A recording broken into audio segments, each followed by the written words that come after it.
Hello, everybody. Sorry for the little bit of the delay here. We have a very special guest here on the show. He's a pirate. Um, he may not have as not much depth as some of our favorites, but he is quite the illustrious one. Ladies and gentlemen, I'm happy to welcome Fusebox onto the show. Woo! What's up? Good, good, good. I thought I'd give you kind of a proper introduction here. How's it going, brother? How's your day been? Oh, it's been pretty good, pretty chill. I'm still looking for a 9 to 5 job, but I'm kind of procrastinating a little bit on Yeah, that. I feel ya. I mean, it's tough out there. It's like we got a job shortage, but no one's hiring. It's kind of like a Schroeder's whatever. It's kind of crazy. What kind of jobs are you applying for? I'm just kind of curious. I'm not even like super specific in what I'm looking for, like, because obviously, like, my passion comes from my writing and from making comics and making movies, and Oh I yeah, just, I I I, I just can need relate. I just need income. So I'm It's just like money, please. So you talk about comics. So what kind of comics you got going on? well. You may have heard of this, but I'm currently trying to produce the second issue of Outlaw Knights: Genesis of a Renegade. It is a space pirate, futuristic action thriller. It You have my money. and it is, it's all about badassery and intrigue and kind of history repeating itself, I would say. History does tend to do that. Yeah, I think it happens more often than people want to admit. Oh yeah, like I'm a firm believer in those who do not remember the past are doomed to repeat it. So you say this is the second issue. What happened in the first one? Can you guys kind of give people a little bit of a catch up here? Yeah, so basically, in the first one, we were introduced to our protagonist, Cyrus Lawson, who is he's sort of a refugee from America. America no longer exists at this point in Oh, time. Yeah, well, I guess the SJW's got their way.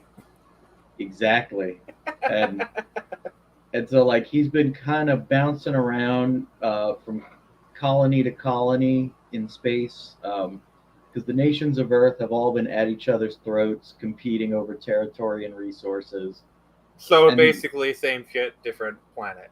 exactly, and because of the gap between, Big Brother can't cover the vast expanse of all the space colonies, so there's been a huge boom in crime and piracy.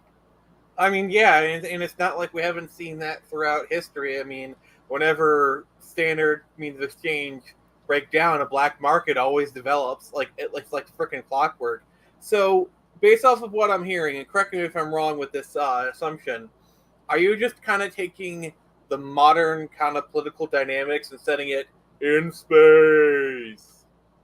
Somewhat, like, I'm kind of taking historical political dynamics and I'm mixing them a bit with modern ones, and just Okay. and adding futuristic technology and where I think, like, humanity is ultimately headed. Yeah, I always like it when people kind of take like these high concept stuff and kind of filter it through like a sci-fi filter, cyberpunk filter, fantasy filter.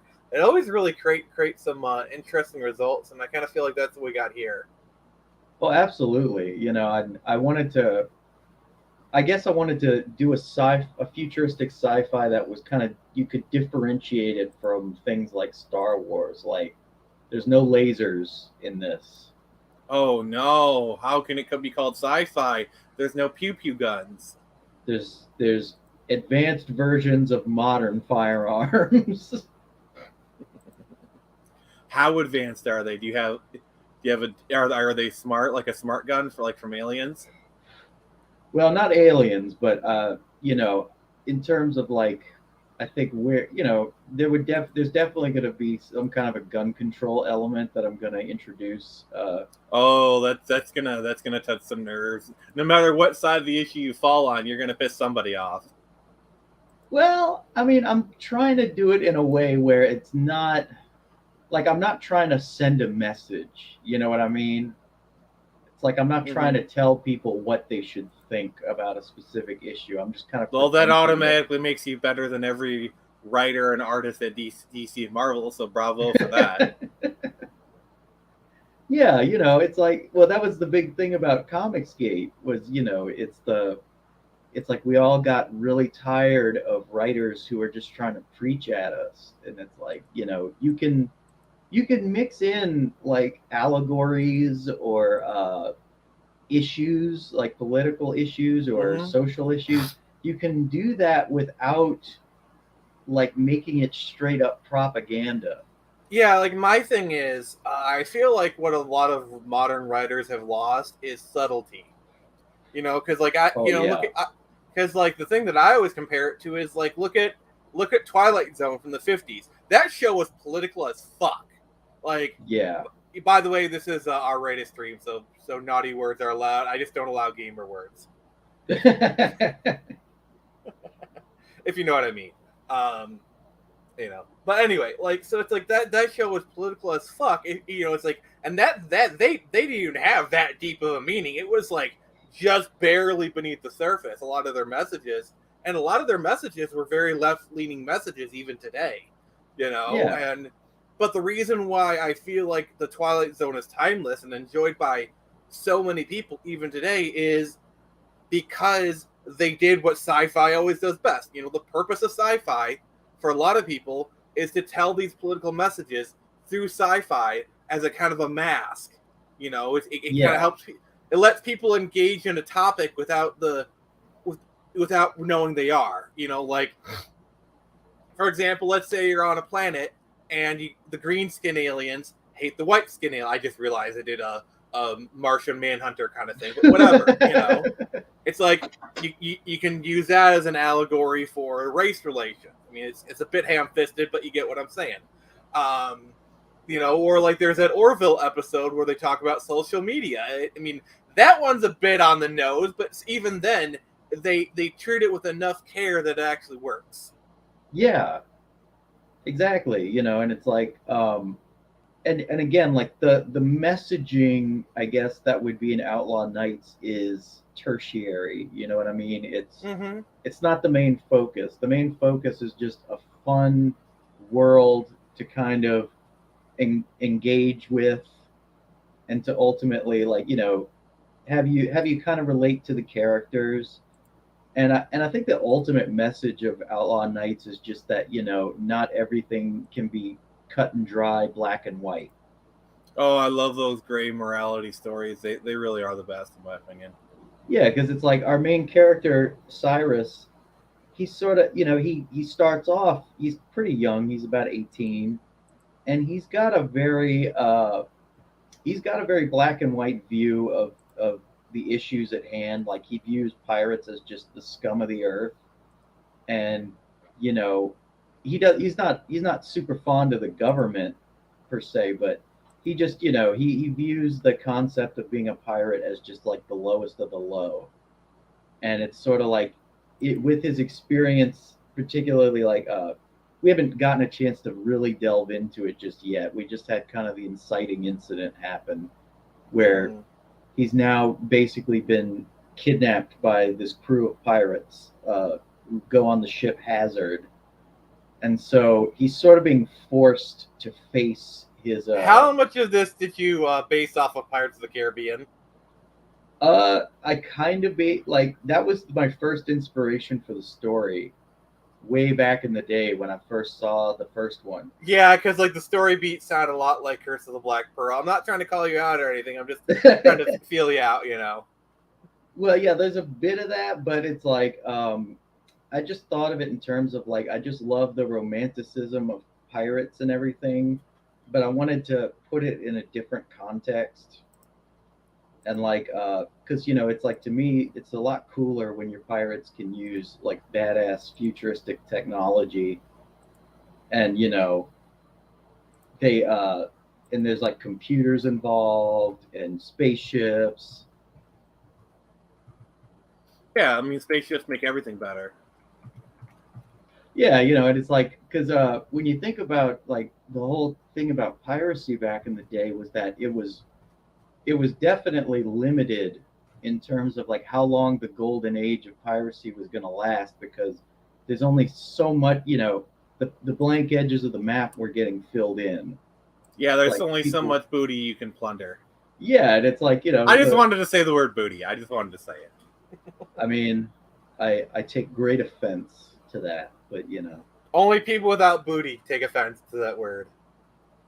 I have a decent booty. I don't have a great booty. You have a moody. It's better than Hank Hill's. So I mean, okay, I just did a goofy laugh there, and I'm not ashamed. Um, I mean, like with Hank Hill, he literally has no ass, so it's like even if you're like point one, you're still better. You're still a lot better. You're still coming out ahead. So it's like zero, and then like point five, one or whatever. So it's like the lowest of bars you've cleared. Congratulations. well, you know, I try. I And try. honestly that's what's important, and that's honestly something I respect out of you. You don't give up. Like I've been following you on social media for a while. You don't give up. You keep trying. You persevere, and Well, thank you. honestly, I I really respect that, and I respect you as a person. Well, thank you so much. I appreciate the hell out of that. Well, it's the truth, No matter what happens, you keep going. It's definitely a trait that I revere. Well, Paul you know, I revere. I love this story. I love the characters that I've been creating, and like I really want to get the chance to flesh them out. Like I already know, like my big plan is to try to get this to about 10 issues at least, and Mm. but I know where it's all going to end. You know, I don't have everything in the middle quite mapped out, but I know where my story's going. I know where the characters are going to end up. Well, that certainly helps. Yeah, and I want to get a chance to share this with people, and it's really like it's that like growing up, you know, like I've always loved movies and comics and TV shows and stuff. Like they've always Yeah. sparked my imagination, and it's like I want to get the chance to kind of pay it forward. So, since we're kind of on that topic, what movies and TV shows really kind of inspired you, not just for this story, but like just in general to create? What do you say some of your influences are? Oh boy, I mean, well, Name as many as you want. like we said a little while ago, you caught me on that. I was inspired by pirates to start on this story, and then I kind of like I was also inspired a lot by the Ocean's movies, Hmm. just because like I was thinking about like what you would consider a pirate in a modern sense, and I thought about like the guys on the Ocean's team. To me, that's kind of what you would expect from a modern day hyped up pirate pirate crew, like Yeah. ones that were all about computers and stuff. It's like, well, it's basically you're a thief, you're a heist man. You know, I mean, pirates were just a very brutal form. Piracy is, I mean, if you think about it, piracy is a very brutal form of thievery. They take over ships, they plunder it, and then they go. So yeah, it's thieving with extra steps. yeah, you're a smuggler that just so happens to kind of operate in your own democracy. I mean, it's a kind of a very, if you think about it, it's a very elaborate form of mugging. Yes. I mean, it's a very on a much grander scale, but the base idea is you put a gun to someone's head, give me your money, and then they give you your money. I mean, there's kind of instead of a gun, it's a cannon, and instead of your head, it's a ship. But like, you get what I'm saying. Um, Exactly.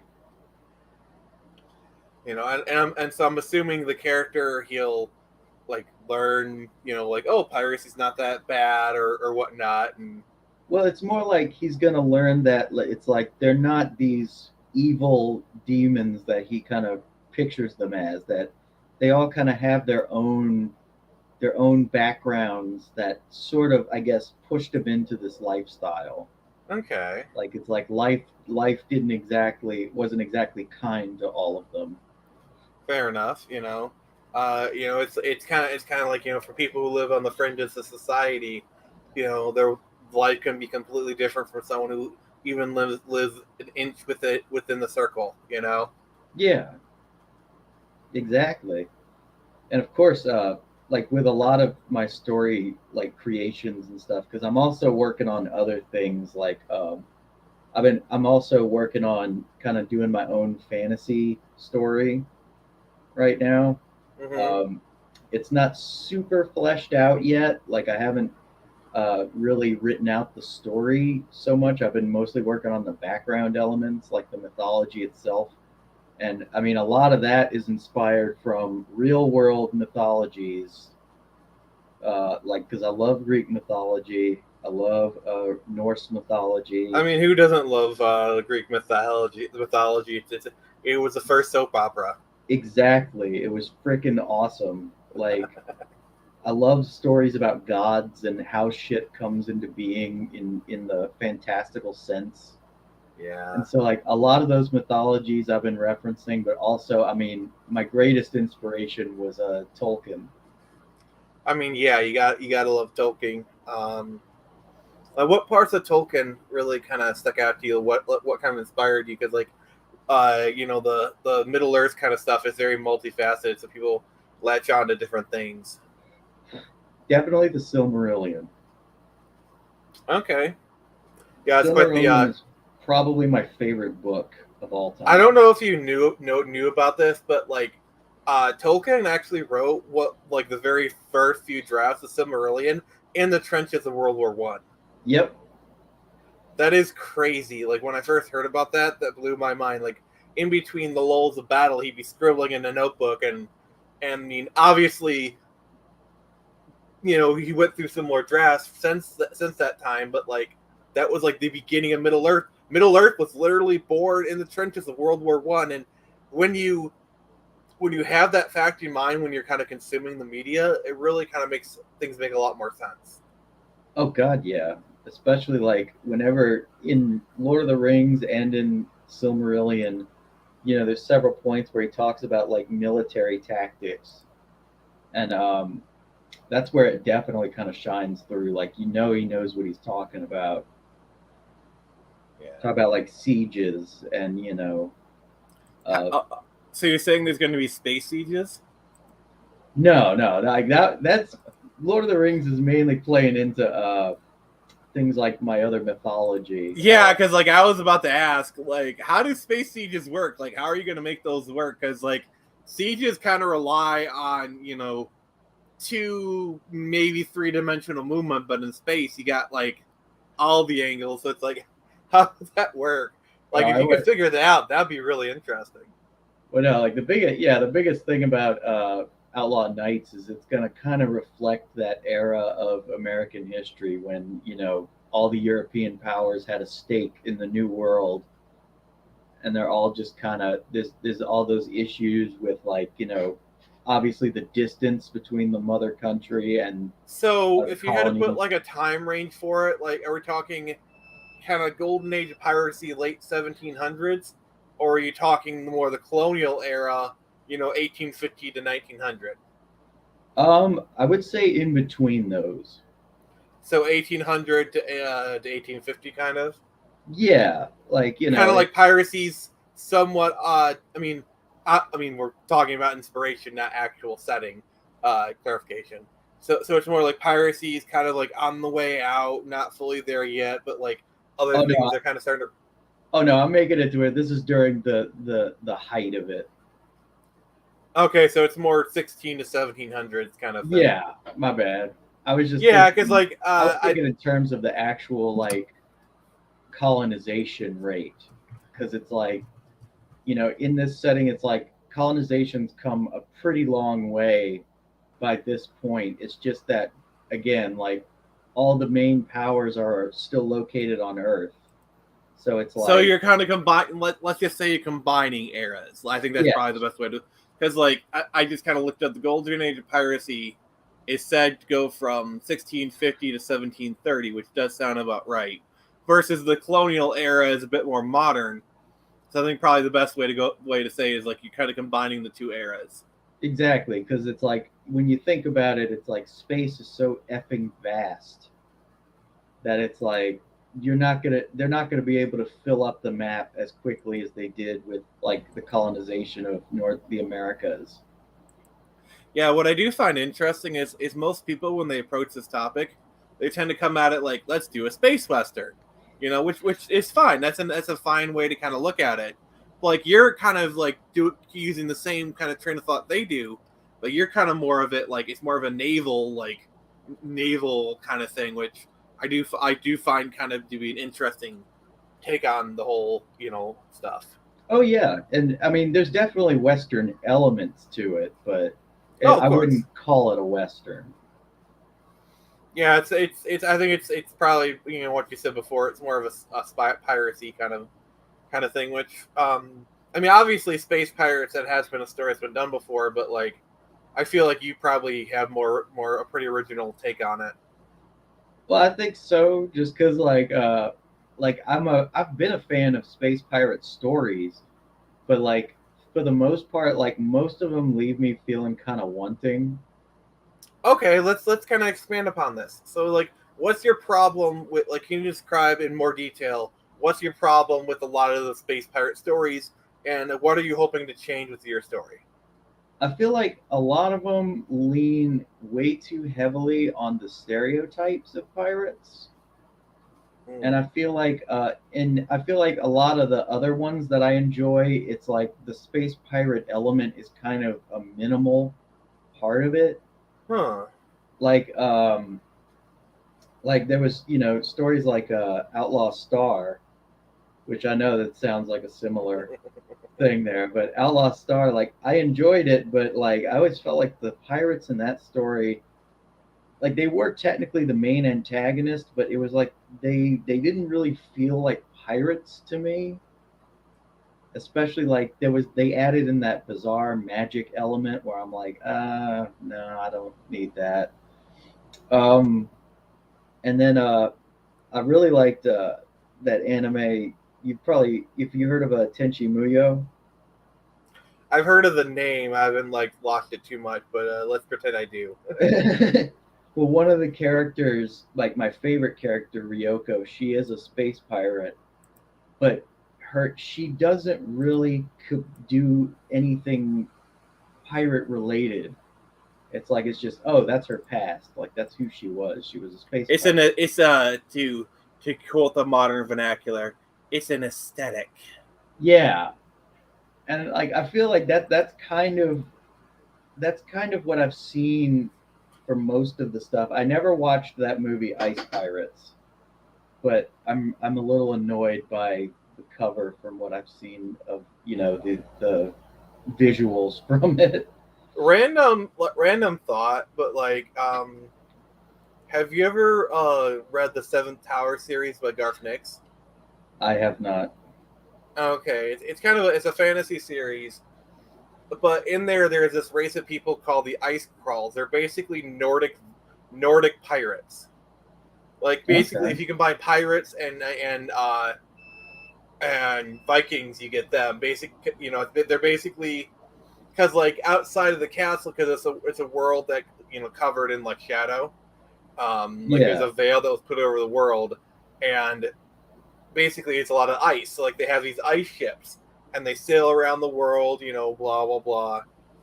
So it's like you got like no, and they kind of act like Nordic Vikings. And it's a really interesting combination. Um, Oh hell yeah. yeah, they're kind of like Y books from like late '90s or 2000s. No one really talks about them, but like they got some really interesting mechanics. But it kind of pops in my head. I thought I'd just kind of bring it up. That sounds cool. I mean, I'll link. I'll link you to it after the show, so you can check it out if you want. yeah, I like some fantasy elements in pirate stories, but like I don't know. Sometimes I feel like it's too much. Like when we talk about the Pirates of the Caribbean series, it's like that entire series leans on fantasy and magic. More like, I mean, in a general sense, yeah, I'd say it's more leans into the supernatural ghost stories, which I think kind of fits the tone of the story pretty well. I don't think they go too far with it. Yeah, like I when it comes to those movies, I feel like the fourth and fifth movies should have been like the second and third movies. Yeah, that series kind of, they went off. Like, obviously, they weren't planning on doing sequels when they made the first movie, and then like, Yeah, oh, let's do two sequels. And like the two sequels, they're not the best, but okay, trilogy, fine, whatever, you know. I guess And the for me fourth it's fourth movie was completely standalone, and the fifth yeah. one they tried to bring it back, it didn't really work. Yeah, I feel like yeah, the way I feel like it should have gone, I felt like the first one should have totally wrapped up the Will and Elizabeth element.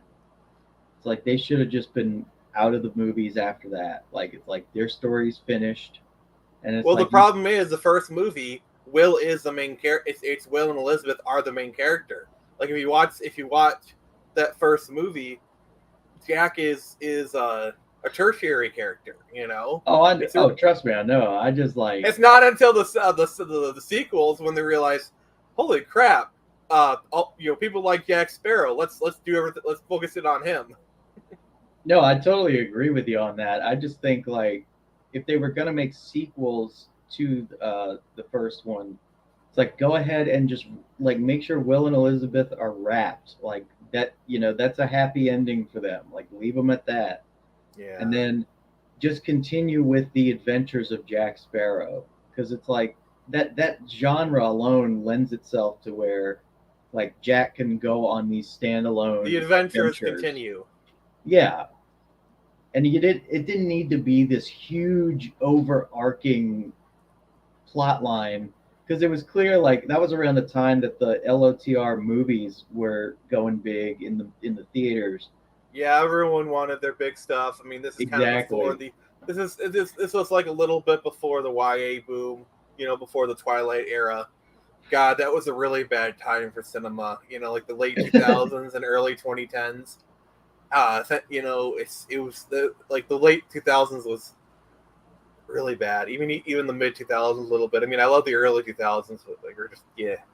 Yeah, that was really a great time for movies. Like nowadays, I'm hesitant to watch anything new because Top I'm Gun worried that Maverick's it's pretty going to be good. I'm just gonna boring. say that. I do recommend Top Gun Maverick. I keep hearing that. I mean, like Top Gun is like one of my favorite films of all time. So when I heard they were going to make a sequel, I was like, all right, sold. Like just the announcement of a sequel, like, oh, you're making a sequel to my favorite movie of all time, and it has Tom Cruise in it. It's like, okay, it's going to at least be decently okay, and my expectations were exceeded, so I'm happy. Well, I remember last time I felt that way. My expectations were subverted. Yeah, it's that's why I think nowadays it's best to have low expectations going into a movie, so that way even if the movie is just like average or mild, it still exceeded your low expectations. Because apparently there's a fun trend of bringing back old franchises and completely changing the main characters to make them not likable. Well, it's kind of it basically is just an evolution of the reboot culture we saw in the late 2000s, early 2010s. They tried to do all these reboots and no one wanted them. So what they're doing now is they're doing sequel boots. You see with Jurassic World, where Yeah. they're like, this isn't a reboot, it's a sequel. They set in the same world 20 years later. They'll cart out, the original characters for one scene, maybe two. I mean, Star Wars did the same thing. It's a That was what strategy I was that referring to earlier when my I, expectations were subverted. trust me, I could go on a whole rant about Force. I have a rant about Force Awakens that, yeah, let's not go there. Well, Um, funny thing about it to me was that I totally get people's complaints about Force Awakens, but I felt like I didn't really mind it. It's A New Hope, but worse. Yeah, but like I didn't really mind it because I thought that the second one would have at least taken the story somewhere kind of cool, and then my expectations were totally subverted because the second movie decided to just cut all the plot lines off and let them fall flat. And then the third one, somehow Palpatine returned. Like, just when you thought, okay, the Last Jedi is like the lowest point for Star Wars. We have reached the lowest point, and then Abrams was like, hold my light beer. He somehow he made it worse. It's like Well, you know, funny thing about it is like I didn't even see Rise of Skywalker because to me, after I saw The Last Jedi, I was like, there's no point in continuing this story because I was no the matter same what they way. do, the third one's gonna suck no matter what. It's like if they follow the story, it's gonna suck. And then Abrams like, we're gonna retcon everything that happened, and it's like he did it in like the worst way possible. It's like it's like if you thought Luke, like the heel turn Luke did, suddenly he did another 180. Like seriously, how is a guy not dizzy from all the heel turns? Like seriously, he's been spinning right round, baby, right round like a record, baby. It's just like, how is he dizzy? Oh Jesus. I Yeah. talk about the sequel trilogy way too much, but I think I do it because it was such a, to me, that was like a huge turning point for a lot of movies. It was like, it was this beginning of this time where it was like, oh, now we're going to think of all these cheap corporate reboots as art. And it's like, I oh, honestly think we're kind of on the verge of things kind of turning themselves around because you're starting to have like victories like Ghostbusters Afterlife. You know that brought the franchise back. You know we basically we got the film. We should like honestly Ghostbusters Afterlife that film should have come out 10 years ago. yeah. You know, but given how things were, I think Ghostbusters Afterlife turned out as good as it could have. You know, I I, mean I still it haven't did seen exact. it yet, but I keep hearing It's good and things. the thing is, it's one of those sequel boots that you think you'd hate, but it does it with such a care and reverence for what came before, and the way they use the old actors, it's just so great, and like the ending will make you cry. They do like I don't know, like I'm not spoiling it, but like the thing that happens at the end, you will cry. It's just done with so much heart and care for what came before. And honestly, I can't wait for a new movie with these characters. You know, Well, shit. you need to see Ghostbusters Afterlife. But if I were to recommend, I'd wait till October, kind of when you're in the Halloweeny mood, so you can get the most out of the movie. Hell yeah. Hell yeah. Yeah, you need to see it. You'll love it. And then Top Gun, obviously. I mean, Top Gun is making so much like it's making so much money. You know, and then Spider-Man: No Way Home, I feel, is another kind of like herald of the change, where it's like you give fans what they want, and they come out. And I think Hollywood's fight because Hollywood is slow to change, and they go off of what makes money. You know, No Way Home made money, and by the way, and also we're starting to see them distance themselves from China because like 5 years ago, a film getting banned in China. Oh no, what are we gonna do? Now films are making $1 billion without China. That's a big deal. So now that these studios don't have to cater to China, you know, it'll actually help things a lot. You know, Amen. like No Way Home, Top Gun Maverick, Ghostbusters Afterlife. You know, I think that they're starting to see you give fans what they want, they'll support it, and you don't have to. You know, I mean, I've been so exhausted with like the way these people are acting. It's great to see things are finally changing, but I'm just so done. Like I don't even have the energy to be happy. It's that bad. No, I totally understand that because it's like I've loved movies. Like I went to film school for God's sake. Like I love movies to death, and it's like over the past 6 or 7 years at least, I've just been so shattered by like just how, like just that ridiculous culture of like making something that people aren't gonna like, and then getting mad at the people for not liking it. And Or making an incredibly average movie and pretend like you made like the greatest film ever. Like it's somehow achievement that you made an average movie. Like that's how low the bar is now for a lot of things. And it's just and I'm gonna be honest with you. Ghostbusters Afterlife is a 7 out of 10 movie. It has a lot of flaws, but it's enjoyable enough, you well, know. yeah, it's like when you've been exposed to so much bullshit for so long, to see something that at least tries to continue the story and doesn't bastardize it. It's like that alone is enough to get you excited. Like, Yeah, like and No Way Home, I love that movie, but like a lot of people are complaining, like, if you just take out the nostalgia bait, there's really not much to it. And yeah, I can kind of see what they mean. Like, I feel like my second or third watchings, it won't be as impactful. Um, Dune, I really liked that movie. Dune was really a really good film. I saw it in theaters, and I kind of recently rewatched it, and yeah, it's a good movie, and I'm excited for the sequel. Have you seen Dune? I haven't. I was the Uh, I really liked it. I do recommend it. I feel like dividing it into 2 3 hour movies is like the best way to adapt the source material. well, yeah, I can see that. Yeah, my philosophy nowadays is I don't really boycott any companies. If I don't want to watch something, I don't. Like I haven't seen Doctor Strange. Me Uh, neither. honestly, it just doesn't really interest me. I gave up Um, on the MCU after WandaVision. Hawkeye, I liked Hawkeye. I mean, it is definitely a series you should watch around Christmas. But I actually did like it. I felt like it had some decent heart to it. I do like The Mandalorian. The only reason I'm watching Boba Fett is because I had to do a review of the first few episodes. I got a Disney Plus subscription, and now I'm like, well, I have a Disney Plus subscription for the rest of the month. Might as well watch it.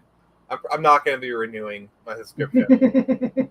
I'm just watching it until then, and but the one thing I refuse to watch is the Chip and Dale film, because that thing is an abomination in my opinion. Like, did you hear about how like the Peter Pan backstory is like almost line for line what happened to Bobby Driscoll, the voice actor for Peter Pan? I did not. I only whenever I saw the previews for that movie, I was just confused because I was like, why is one of the chipmunks animated and the other 3D animated? Basically, we're kind of in a trend where these companies are like, let's just throw IPs at the wall. Let's just dig out every IP we have and just put it in this film. I mean, it worked for Ready Player One. Never mind the fact that the whole point of the story was that, like it happened with Space Jam. They're trying to they're trying to dig out their old IPs and just throw them at the wall and just like, we're gonna do this, and it's like it just becomes an empty, hollow mess. Like, I mean, Ready Player One is an empty, hollow mess, but at least it kind of has a point. Like, there's a reason for all the IPs in there. Like, that actually makes sense within the story. I mean, a lot of these try to do it, but like, it actually ties into the themes of it. Um, And Chip and Dale. It's like, oh, cartoon characters exist. They're actors. Basically pulling the Who Framed Roger Rabbit, which Roger Rabbit did it a shit ton better. Basically treating these animated characters like actors. Like, it's a very easy jump in logic, but like, Who Framed Roger Rabbit did it better. I mean, even Who Framed Roger Rabbit is an IP fest, but like that one, it's a murder mystery tit noir set in Hollywood where animation characters are actors. So it's like, but like yeah, the IPs are just window dressing to the story. Because like the story is a noir tale, and just like, so it actually works. Whereas this one, it's like, hey, remember this, remember this, remember this, remember this, and it's just hollow. Like, so anyway, so the Bobby Driscoll stuff. So Bobby Driscoll was a voice actor for Peter Pan, and he did a bunch of other stuff for Disney. And once he got puberty, they basically threw him to the wayside, and he died. He was buried in a pauper's grave, and the mother didn't find out he was like actually dead for another 10 years. Jesus. Yeah. And they pretty much kind of gave that backstory to the Peter Pan in that, and I find it to be absolutely abhorrently disgusting. Yeah, that's It is so Jesus. fucked up. Okay, I'm calming down. I was about like 10 seconds away from screaming, and I respect my audience's eardrums, so I am not going to do that. Sunshine and rainbows, sunshine and rainbows. Okay, let's talk about something different. Video games. Since we kind of were on the topic of piracy, do you have any favorite pirate video games? See, that's the thing. Not really. Because there's only really one good one in the modern era, and that's Assassin's Creed 4 Black Flag. Okay, there's one I like, and that's it. What, you didn't play Pirates of the Caribbean online? What are you? I actually did. I tried. Of course and you did. I kind of was just, I wasn't really impressed with it. It was just a little basic bitch for me. And I think the biggest thing was just that I wanted to play as Jack Sparrow, but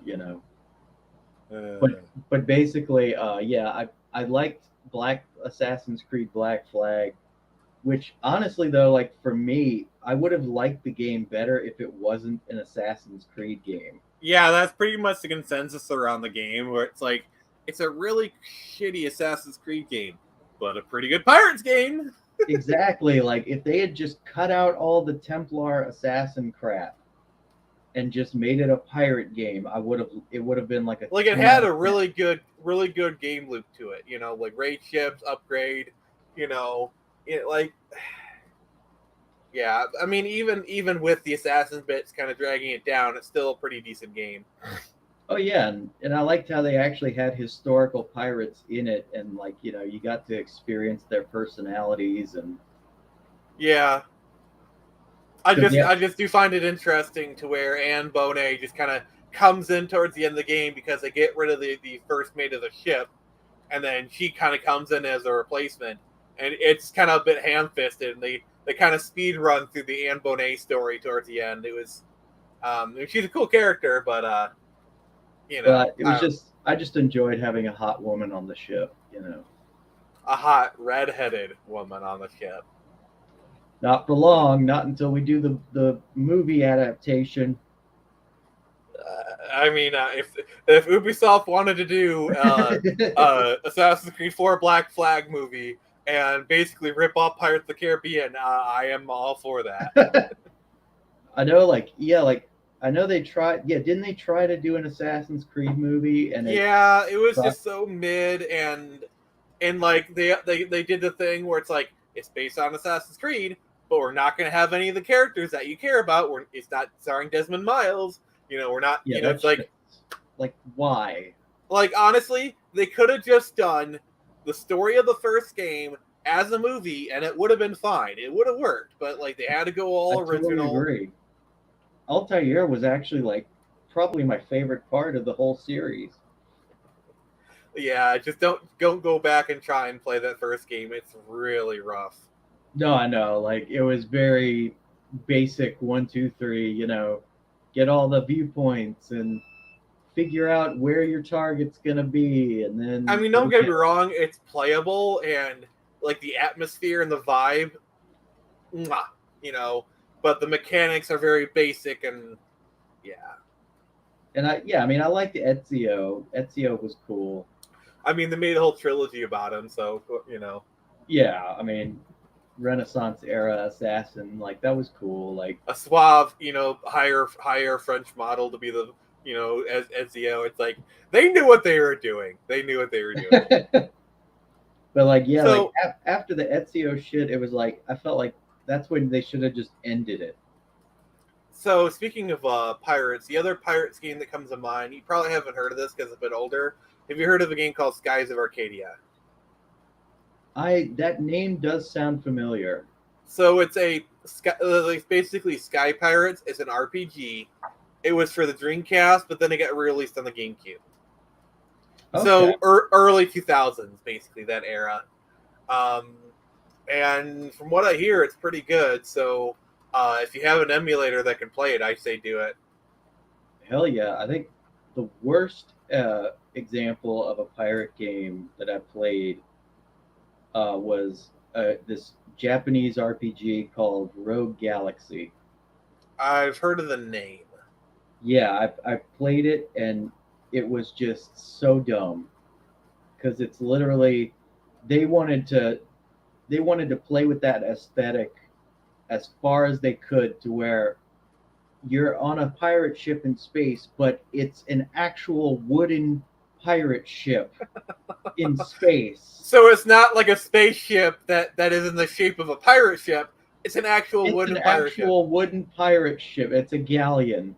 Okay, because like a spaceship in the shape of a pirate ship would look ridiculous, but at least like okay, it felt like, but like, but like the wooden pirate ship is just a shade too far in terms of ridiculousness for me. Oh God, yeah. It was like they were going for the cartoony aspect. It was kind of like what they did with Treasure Planet, except Treasure Planet was actually more sophisticated than this game. I mean, Planet is Treasure Island, but in space. You know, it's like it's not that it's kind of hard to mess that up. Kind of hard to mess that concept up. Lordy, lordy. I need to see like there's kind of those two films like Atlantis: A Lost Empire and then Treasure Planet. Like they're kind of similar in terms of like look and feel. I really do need to see those movies. I hear they're really good. Yeah, they were kind of from that weird, awkward phase. Yeah, like the Renaissance was over, but like they hadn't really gone downhill yet. I'm sure there is a name for it, you know. Um, I need to look up Disney eras because I know um, Disney eras. Okay. Oh, I looked up Disney ears. Oh well, those Seven. are just get yourself some mouse ears. All right. Got an article. Golden Age. Wartime. You know what? Just add this. You know. Just Renaissance.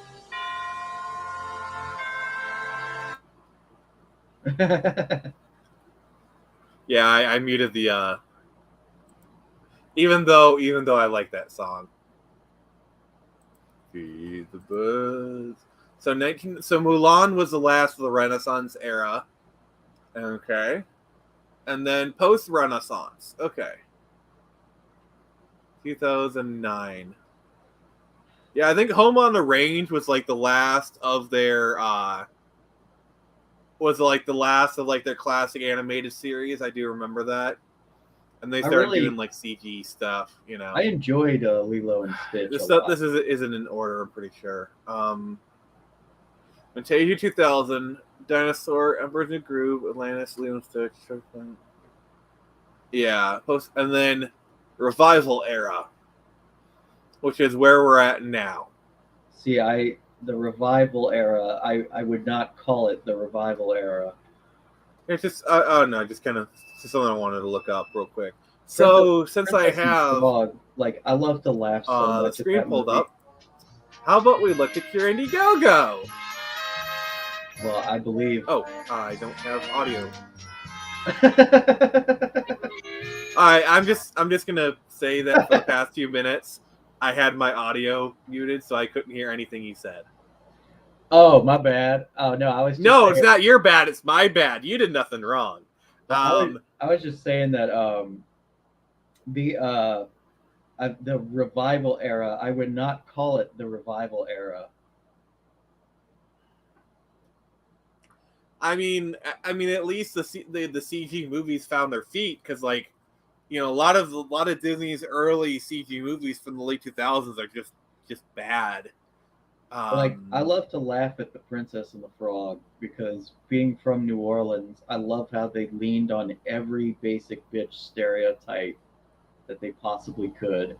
Yeah, New Orleans, Princess and the Frog is really interesting because, like, hey, look, we're returning to animation. Hey, look, we got a black princess. Please support us. But it was like, it wasn't even like that part for me. It was the fact that they went for the most basic bitch stereotypes of the city imaginable. Like, It's like they looked up an article like the biggest stereotypes about New Orleans and why you should hate them, and they're of like, course, oh, we're not gonna hate these, we're gonna use these. it's like the sorceress is, of course, she uses a magic gumbo pot as her crystal ball, and oh, the fireflies are all Cajun, and like the alligator character, he really wants to be in a jazz band. You know, in another era, they call it because if that film came out in like the 1940s or 50s, that film would be so Song of the South so quickly. Like it relies upon the same stereotypes that Song of the South does, and yet okay, actually, you know what's really the most hilarious part? So they're trying to retheme Slash Mountain, which is based off the Song of the South. You know what they're retheming it to? Princess and the Frog. That's not racist at all. Like, you're taking something that's perceivably racist and retheming it with something that's covertly racist. That's not racist at all. I'll tell you, the weirdest part about Princess and the Frog for me is the fact that the witch doctor, his last name, he's called Dr. Fusilier. His name is 2 letters away from being my last name. It's bizarre. It's very bizarre for me. You should cosplay as him. I'd get in trouble. I'm not Creole that way. I mean, if you put on the blackface, you get in trouble, but like, I'm not Justin Trudeau. I can't get away with that. Oh, I understood that reference. Oh my god. That's a whole can of worms. Like, we don't need to talk about Castor Son. Trust me, I know about the Trudeau, so it's like, yeah. You know, like, the hilarious thing? Apparently, in one of Trump's biographies, there's like this story where it's in the 70s, where like this woman is being very generous to a person in the next room that's not her husband. He said, "Oh, it's a Canadian Prime Minister's wife." It's like, it's very heavily implied to be Elia Trudeau. You know, given what we know of the wife, how she was kind of wild child, especially in the 70s.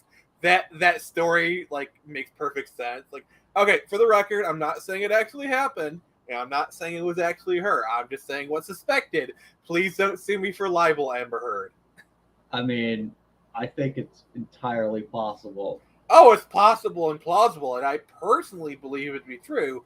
That doesn't make it actual fact, though, unless there's proof that we'll never get. But you better watch out, because you're gonna wind up with a big old pile of shit on your bed. I mean, Hillary Clinton might have me join her foundation to where I'll commit suicide by shooting myself in the back of the head. Well, you know, like, I don't know. I was gonna make a joke there, and it just kind of speaks for itself. I'm gonna, like I might donate my body to the Hillary Clinton Foundation. Oh, I'm pretty sure they're researching how to keep her immortal. And failing miserably at it. Like, dear God, that woman is like too many jokes, so little time. Like, I'm sorry. Like, my favorite image, like my favorite video of the 2016 elections was on 9/11. They had both of them at the 9/11 memorial. There was a video where they literally had to like carry her to the van and they like threw her in there. It was so bad. It was so bad. It's like, Toss her in. yeah, like, and like you see the video, like the pictures where like she very clearly has a colostomy bag on her leg. It's the only way it could get worse is if when she got elected and suddenly realized she had Alzheimer's and couldn't remember what day it is. Oh wait, that actually happened, but not to Hillary. That's the hell we currently living in. Creepy Uncle Joe. What? I'm just kind of in. It'll be interesting to see how the midterms go because like a lot of people are ticked off, and I mean, some are predicting a red wave. I'm not so sure about that. I mean, there's definitely not going to be a blue wave. I definitely think there'll be kind of a momentum shift. Like I think Republicans will pick up a bunch of seats. But bunch of sheets. Oh, they're gonna have a slumber party. Yes. Yes, they're gonna have a slumber party. It's gonna be great. It's gonna be sleeping bags. They're gonna watch. They're gonna watch all the Rambo movies. It's gonna be great. It's gonna be co-ed too. So all the 70-year-olds can make out together. Even Rambo 4. Yes. I just hope their colostomy bags are empty before that. Oh, white people. I really shouldn't joke about colostomy bags because there is this guy. He was like a father to me. Towards the end of his life, he had to deal with the colostomy bag, and I had to like help him with it. And those are not fun. Oh, sorry. now I feel bad. I feel bad too. So we're in good company. But so this Outlaw Nights thing you got here. So you're trying to get signups? Yes, indeedy. We are 25 away from 100, and 25. Holy crap! You're really close. yeah, and like the big like that's sort of my benchmark that I set. Because Okay. with crowdfunding, it's always kind of a gamble. Like you don't know exactly how things are going to turn out. So I figure it's like I set 100 as like my baseline for signups before launch, where it's like at least if I get 100 signups, that's a good indication that we're going to get. It's like better. Once you get 100 signups, you're going to figure out a date and then go for that? Yeah. Okay. All right. Makes sense. So if you want to see this, sign the fuck up. Sign up right now. I don't want to put any pressure on anybody, but I'll do it for you. I'll do it for you. It is required to sign up for this if you want to be my friend. It's mandatory. Yes. If you want to be like a citizen of whatever country you're from, you have to sign up for this email list. Yes. Only the best people sign up for this book, and my listeners are the best people, so I think you're good. Well, it has to be done. Yes, this is the way. This is the way to salvation. I like how you kind of avoided that. You're like, I know what he's doing. I want to avoid it, so I'm just gonna add another word. All right. So as we wrap up here, I wanted to thank everyone for showing up. We kind of had some people peek in here or there. I wasn't able to kind of promote this as much as I should. That's on me. Oh no, so I have the same struggle with my streams. Like, I always wait till the last minute by accident. Like I was supposed to have someone else come on, but they backed out for legitimate reasons. Hopefully I can have them on here soon. They're a pretty cool person. But like Outlaw, I was gonna either have him on this week or next week, and so I just kind of bumped him up. He got the upgrade. Though I will say next week I'm gonna have Aardvark on. Yay! Oh hell yeah! Yeah, he was kind of looking for stream invites about an hour before the show, so I jumped on that ship. So I'll have plenty of time to promote that one. So that's good. And then sorry I missed the upload. I just wasn't feeling too good. The energy wasn't there. But Comics Watch will return next Monday with the story about characters and why they matter. And then as far as my comics, they're currently in print. And then I'm trying out a colorist for my next project. So more details soon, and I can't wait to show it to you guys. Any last words, Fusebox? Yeah, just remember to sign up and check out. Like, I'm gonna have a new trailer made for this one, but I've also on my channel. You can look up the trailer for Outlaw Nights by Verse Films. It's really sexy, so I mean, if you did it, I assume as much. Well, actually, I got the team from Skits. They actually put together that trailer for me, and it was really good. Oh, nice. So, as always, this is Nick Gibson from the Phoenix Press. And remember, I can only show you the door. You're the one that has to walk through it.